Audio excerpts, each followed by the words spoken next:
Hello students, today we are going to start chapter 10, which is all about the different treatment process of sewage, that is sewage treatment.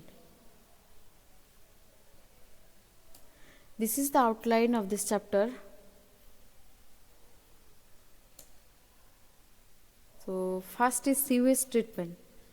So before discussing the different stages of treatment process of sewage, it is better to discuss what is sewage treatment and why it is necessary. So sewage treatment is found necessary for the purpose of converting a raw harmful sewage into an acceptable final effluent and also to dispose of the solids removed in the process. It is therefore essential first to determine the characteristics of the raw sewage and the required characteristics of the effluent or the required degree of treatment before proceeding with the design of the treatment plant.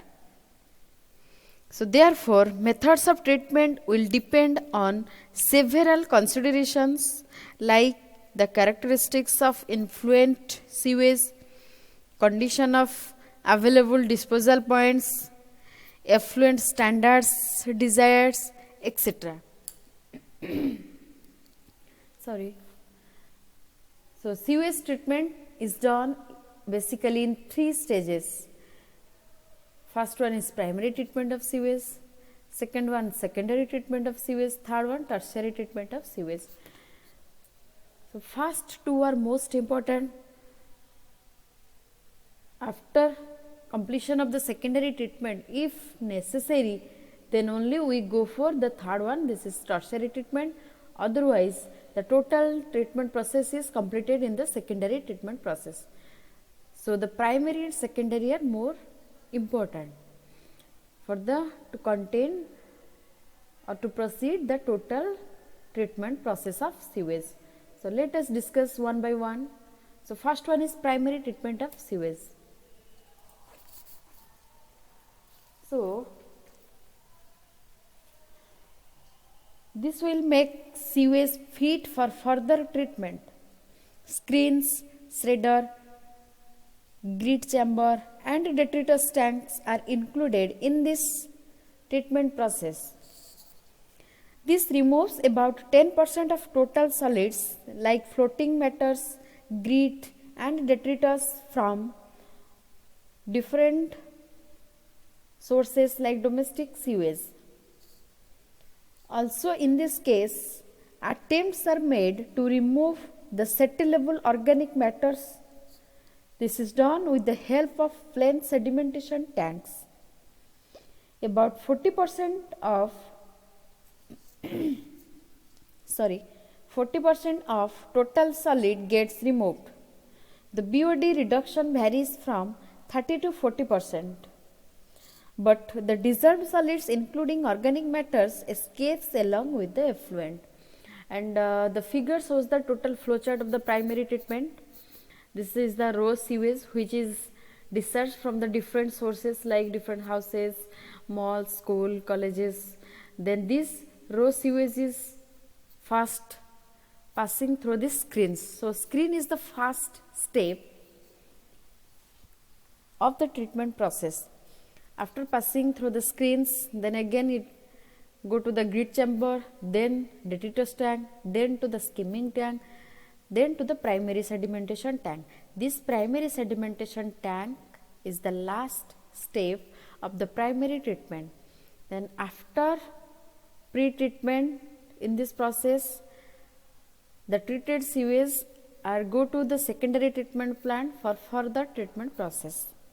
So let us discuss step by step. So first one is screens. This also and another or same flow chart diagram of the primary treatment of sewage.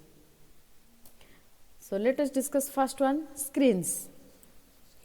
It has already been discussed in flow diagram of sewage treatment plant that screens is the very first unit of treatment plant. Screening of sewage is done for removing floating matters like pieces of wood, charcoal, leaves, etc. And sewage admitted to subsequent treatment units or pumping stations should be effectively screened to protect the machinery in the plant and to avoid difficulties and unsightly condition in subsequent stage of treatment. And basically the screens are made up of mild steel rods or gratings at a spacing of 40 mm to 6 mm. So the basic purpose of screens is to retain large floating materials from the sewage. It is kept at an angle of 30 degree to 60 degree against the flow of sewage as shown in this figure. These are the screens which are used to retain the large floating matters in the sewage. This is also another figure of screens. Then screens mechanically or manually cleaned are normally used for this purpose. Again, there are different types of screens are available. For example, based on size, opening, fine, medium, coarse screens, and as per shape, disc shape, drum shape, case, wing, bar shape. Then as per method of setting, fixed, moving and movable screens.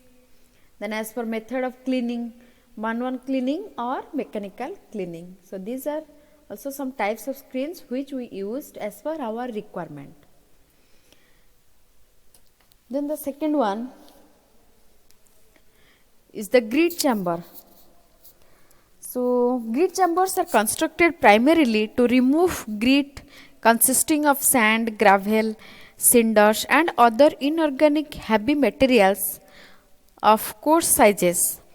Along with grit, some heavier particles of organic matters get settled in the grit chamber.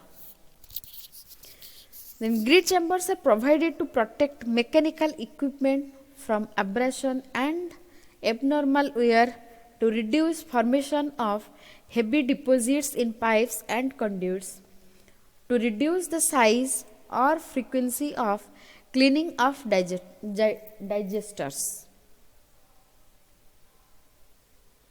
So, grit removal is essential at head of pumps and treatment plant. So, basically grit chamber consists of a rectangular brick masonry tank as shown in this figure. This is the inlet, this is the outlet. Here the grits are settled. These are the grit particles. The purpose of grit chamber is to remove grit particles like sand, fine gravel flowing in the sewage. Also, the major thing is we have to maintain its velocity at 20 cm per second to 30 cm per second within this grit chamber. The solid grit matter settles down as shown in the previous one. Here the grits are settled down and at a regular or an interval of time we have to clean it, maybe it manually or mechanically, no issue. So grit chambers which use rotating arms in square tanks are known as detritus tank. Basically these detritus tanks are rectangular in shape where the fine particles are settled. The length of the detritus tank varies from 20 cm to 40 cm and its depth is about 2 meter to 3 meter. Here also we have to maintain the velocity of sewage 15 cm per second to 20 cm per second. Again we have to clean this detritus tank manually at a periodic interval of time. Then number D, skimming tank. The objective of skimming tanks is the separation from the wastewater of the lighter floating substances. The materials collected on the surface of skimming tanks include oil, grease, soap, pieces of cork, wood, etc. So basically skimming tank is a rectangular brick masonry tank in which grease and oil from sewage are separated by the use of air diffuser as shown in this figure. These are the air diffusers, this is the inlet, this is the outlet, and these are the grease and oil which are floating on the top of this sewage. These skimming tanks are also in circular in shape. Basically, skimming is required to remove the scum which otherwise will find its way to secondary treatment units and will interfere with the biological treatment processes. Thus, the efficiency of secondary treatment will be adversely affected. Here some air diffusers are used at the bottom of the tank, from which compressed air is passed into the sewage, which removes the oil and grease from the sewage.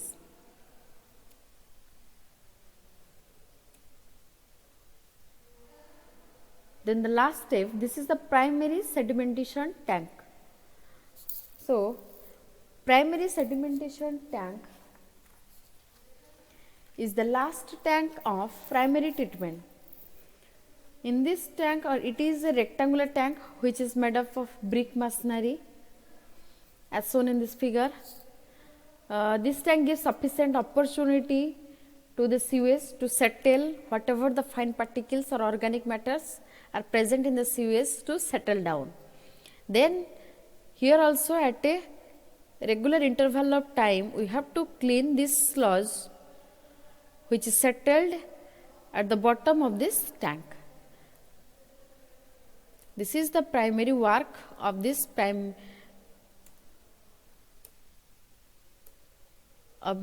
primary sedimentation tank. After this, the treated water pass to this secondary treatment. This is the flow chart. Here it shows the primary treatment processes: grid chamber, grid disposal, primary clarifier. Then this is the total secondary treatment. So in next lecture we will proceed with the secondary treatment process of sewage. So for this lecture this much. Thank you.